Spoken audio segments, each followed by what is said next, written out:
الحمدللہ رب العالمین، الصلاۃ والسلام علی رسولہ الکریم۔ السلام علیکم ناظرین اکرام۔ قیامت کی نشانیاں نام کی سیریز کا یہ ایپیسوڈ ہے فتنہ دجال پر۔ دجال کے سلسلے میں جو انفارمیشن ہم آپ کو دینے والے ہیں اس کی شروعات کرتے ہیں دجال کے خاندان سے، یعنی دجال کے والدین کون ہوں گے اور اس کی آل اولاد کون ہوگی۔ اس سلسلے میں نے کافی احادیث دیکھے ہیں، جن احادیث کے کلیکشنز کو موسٹ آتھینٹک مانا جاتا ہے، وہ 6 کلیکشنز کو میں نے اسٹڈی کیا تو بہت ہی مشکل سے 1-2 احادیث مجھے ملے ہیں دجال کے والدین کے سلسلے میں اور اس کی اولاد کے سلسلے میں۔ اس حدیث کو دیکھیں جو میں نے جامع ترمذی سے لیا ہے۔ عبد الرحمن بن ابو بکر اپنے والد سے روایت کرتے ہیں کہ اللہ کے رسول صلی اللہ علیہ وسلم نے فرمایا، دجال کا باپ اور اس کی ماں 30 سال تک بغیر اولاد کے رہیں گے۔ یہ روایت کافی طویل ہے اور اس میں یہ بھی کہا گیا ہے کہ یہ یہودی گھر میں پیدا ہوگا، اس کا باپ بھی یہودی ہوگا اور اس کی ماں بھی یہودی ہوگی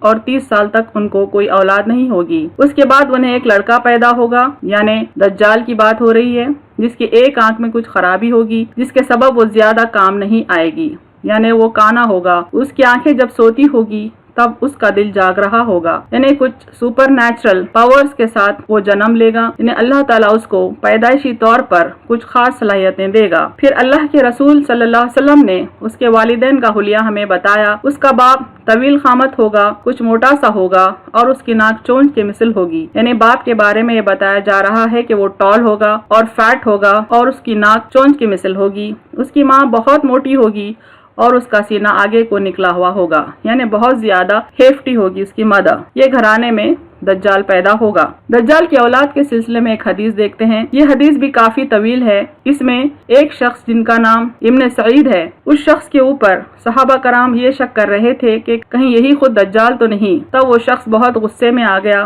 اور صحابہ کرام سے کلیئرٹی کے ساتھ ڈسکس کرنے لگا کہ ہمارے نبی کریم صلی اللہ علیہ وسلم نے جو احادیث بیان کی ہیں، جو فیچرز، جو صفات دجال کے سلسلے میں بیان کی ہیں، وہ صفات اس شخص میں نہیں ہے۔ یہ بات بتاتے ہوئے وہ کہہ رہا ہے، دیکھیں حدیث اس طرح سے ہے۔ ابو سعید الخدری رضی اللہ عنہ روایت کرتے ہیں، ابن سعید نے کہا کہ اللہ کے رسول صلی اللہ علیہ وسلم نے یہ نہیں کہا کہ وہ یعنی دجال کافر ہوگا اور میں مسلمان ہوں، یعنی وہ شخص ابن سعید نام کا وہ کلیئرٹی دے رہا ہے کہ میں مسلمان ہوں جبکہ دجال کافر ہوگا۔ کہ اللہ کے رسول صلی اللہ علیہ وسلم نے یہ نہیں کہا کہ وہ لا ولد یعنی بیرن ہوگا، جس کو کوئی اولاد نہیں ہوتی ہے، جبکہ میں نے اپنے اولاد کو مدینے میں چھوڑا ہے۔ یہ فریز سے معلوم ہو رہا ہے کہ دجال کو کوئی اولاد نہیں ہوگی۔ میں اس کے پیدائش کے مقام سے بھی واقف ہوں اور یہ بھی جانتا ہوں کہ فی الوقت وہ کہاں ہیں، یعنی ابن سعید مزید کہہ رہے ہیں کہ میں اس مقام سے بھی واقف ہوں جو اس کی پیدائش کا مقام ہے اور میں اس سے بھی واقف ہوں کہ فی الوقت وہ کہاں ہے۔ بہرحال اس حدیث سے ہم کو یہ نالج تو ملی ہے کہ دجال کو کوئی اولاد نہیں ہوگی، چونکہ دجال by birth super natural powers کے ساتھ ہوگا،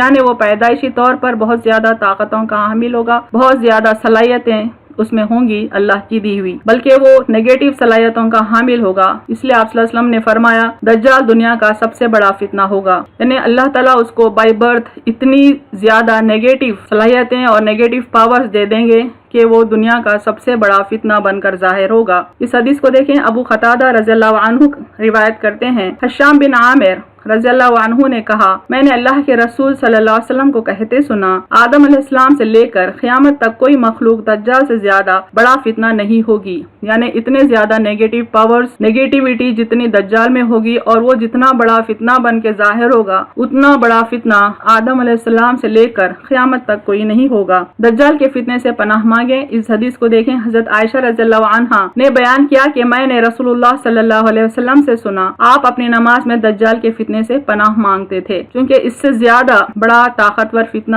دنیا میں کوئی نہیں ہوگا، یعنی وہ سچ کو جھوٹ اور جھوٹ کو سچ بتا کر لوگوں کو اپنی عبادت پر، اپنی بندگی پر مائل کر لے گا، وہ اپنے آپ کو خدا ظاہر کرے گا اور کثیر تعداد میں لوگ اس کو فالو کریں گے۔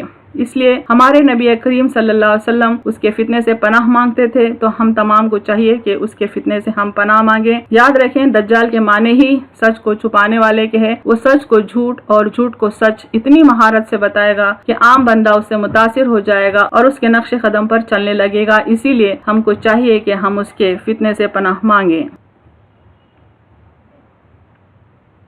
وآخر دعوانا ان الحمد للہ رب العالمین۔